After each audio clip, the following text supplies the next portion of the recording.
Hey, Cokie. It's good to see you again. Just in relation to the team and the selection, three changes: Keith Earls, Cian Hooley, and Rob Herring. I would imagine they're pretty tight calls, but you seem to have gone with the more experienced player in each of those three positions. Is that an indication of what you feel is needed on Sunday? Of course, I wouldn't have selected the side in the first place, but what I would say, competition for places is at its premium at the minute.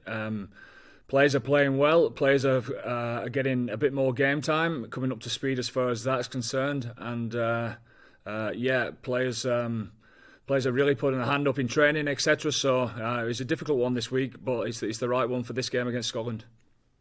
What are you expecting from Scotland on Sunday?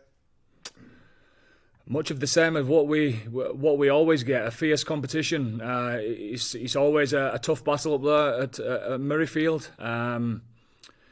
We know they're confident coming into this game. They always seem pretty confident, Scotland. Before that, they play against us anyway, and certainly they will be this time round. Obviously, they had a red card against Wales, so they played pretty well in that game. And then the game before that was a special performance by them at Twickenham. So we know that they'll be brimming and ready for us come Sunday. Cheers, thank you. Andy, I suppose specifically, why did you decide to go with Rob Herring ahead of Ronan Kelleher? Rob's a great player for us. He's a big leader in the pack as far as set piece is concerned. He's very accurate in that regard. His work rate goes unforeseen quite a bit as well as far as his line running and his numbers as far as rucking's concerned. He's an important part of our pack, and he's going to lead us straight from the start. And then you look what we've got on the bench. We've got a strong bench. A dynamic bench that's hopefully going to pay to us towards the end of the game. Bad weather conditions are expected. In general, going on what happened before in Ireland-Scotland games, will this require a more pragmatic, direct approach from Ireland? I'm not sure whether the weather tonight is too bad. It's looking pretty good at this moment in time, so We'll expect the unexpected, like we always would do up there in Edinburgh. I think it could be a little bit windy, but we're hoping the conditions are going to be good because both teams will want to play some rugby. Hi Andy, you might just tell me about the scrum half selection. What went into the reasoning behind leaving Connor on the bench? Connor's not played for 5 weeks, first and foremost, and Jameson's been playing really well, so he deserves his start.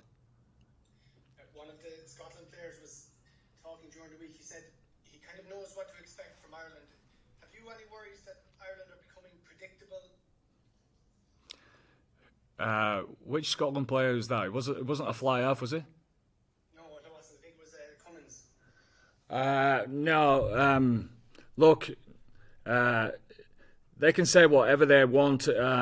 It's irrelevant for us. What I know is that we're right up for this game. We know how difficult it's going to be going up to Murrayfield, but our boys are really brimming for a top performance come Sunday afternoon. Thanks, best of luck. Andy, can I ask you about the balance of the back row and the second row, and how key has Ty Byrne been for you in terms of getting the balance right, I suppose, with Hendy and James playing there as well, and allowing Will Connors to play, given that he can now play a bit of both? I think I think the pack's got a bit of everything. I think it's got a bit of aggression about it. I think it's got a bit of know-how and nous regarding set piece. It's got dynamism as far as the ball carrying is concerned, and the back row combination adds to all those pieces and brings a little bit more as well. I think there's good energy within that back row and good energy on the bench as well, ready to come on. Sorry, go on. Just quickly, I was just going to say, with that, the Scotland pack, a lot of talk about Hall and Russell and how sexy they play, the type of rugby they play. Are their pack a little underrated amongst it all? 100%, yeah. I think they're a great pack. I think they've got a good set piece. the rucking's pretty good, the ball carrying's pretty good, the two-man tackles are pretty good as well. So they'll be happy with how their forward pack's going at this moment in time. It's something that our lads are looking forward to getting the teeth stuck into. Just to follow up on Gavin's question, there's something Paul O'Connell mentioned during the week that maybe the role of the modern lock has changed a bit. Do you see that as well? Like, is what you're asking of the locks a little bit different? You look inside, like you can switch seamlessly into the back row. Has the role changed? I suppose it's nice when you've got the variation within your pack to do so. But I suppose any given game plan, any given team, opposition team that you're playing against, it's nice to have those options and those variations. I suppose you look at our pack and it's quite dynamic. It's mobile. It's aggressive. It's big as well. So we're quite happy with that. Andy, if I could ask you, what's the difference you've seen from when you saw Scotland win in Twickenham there a couple of weeks ago to the Scottish team you looked after quite well at the end of last year? What's the step forward there in your eyes? I think their strength is the belief that I think they 100% believe that they're on an upward curve, and rightly so, because we've seen some really good performances from them. We always find it difficult, against Scotland, and we're always really proud of any type of victory that we come up against the Scots, because we know how difficult it's always going to be. And Gregor's a great coach, and they've got some great players as well. So, what was it, 1912 the last time that we played against them, and it always tends to be close. So we was pretty pleased with that victory. And was it a surprise to us that they went to Twickenham and come away with it with that victory? Within that game, they grew their belief, didn't they? 100%, and got a couple of key players back for them as well. So I think they've always been a tough old side to beat, and it'll be no different for us on Sunday. What's success now in the next two matches? What is success from your opinion and from your squad's opinion? 2 wins, 2 good performances. That's what we're after. Andy, can I just ask about the back three? Obviously, it was competitive there, and Jordan came in the last game. Keith is back. What does Keith bringing on the wing for Ireland? His know-how, his organisation of the back line in all different aspects of play. He's certainly a leader in many regards of backfield play, edge defence play.